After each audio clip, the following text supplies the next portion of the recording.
Now we go live. The real point in life is to see your own life as valuable, to see your life as worth living, to believe that my life has meaning and purpose. I think that's important. You know, religion can play a role in that. It really can. But I don't think it's necessarily a religious issue. What you have to do in life is find meaning and purpose. Because if you think your life is a throwaway thing, then you're likely to do all kind of crazy things. You know, when you think about the terrorists who did what they did it because they thought their life was a throwaway thing. It's something that people are taught in some situations in life. Not just religious. I mean, you could be an atheist and think that way. It's not your religion that makes you think that way. But you have to have that idea that your life is worthless. That right here, right now is worthless. And you have to do something to make your life have value. You don't just think that you have an inherent value. You have to do something to make your life valuable. So, you know, for different people, it could be different things. You know, some people, like, you know, in high school, you always find the girl who will sleep with everybody. Why? Because she thinks that's the value in her life. Everybody likes her because she'll go to bed with them. Or some guy who's the jock. You know, everybody likes me because I play sports.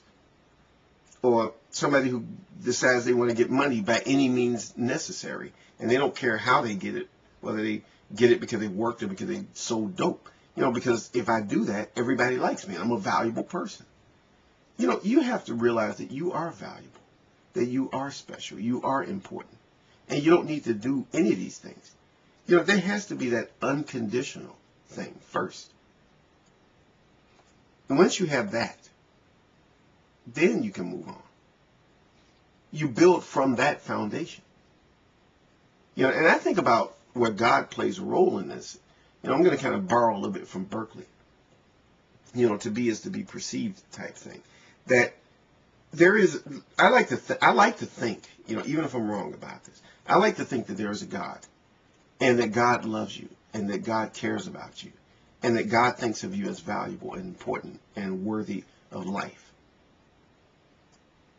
And if somebody values you, then you have value. But see, the problem with that is, what if there's no God? Then you don't have any value.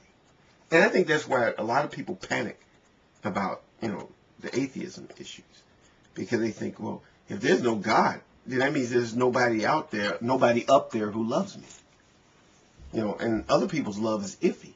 Because they love you as long as you're doing something for them. Which is, you know, I mean, you get that message all the time. You know, if you're an athlete, people love you if you're performing well. If you're a celebrity, if you're, you know, doing well, making great songs or movies or whatever you do, everybody loves you. But if you're not doing those things, nobody loves you. Whereas God is more stable. God's love isn't iffy. You know. But then when you read the Bible, you realize God's love is iffy, and God is no different than a person. You know, if you obey God, he loves you. If you don't, he casts you in the fire. Because there's no way in the world God can really love you and have a deep, eternal, total love for you and then throw you into a lake of fire and have you burn forever.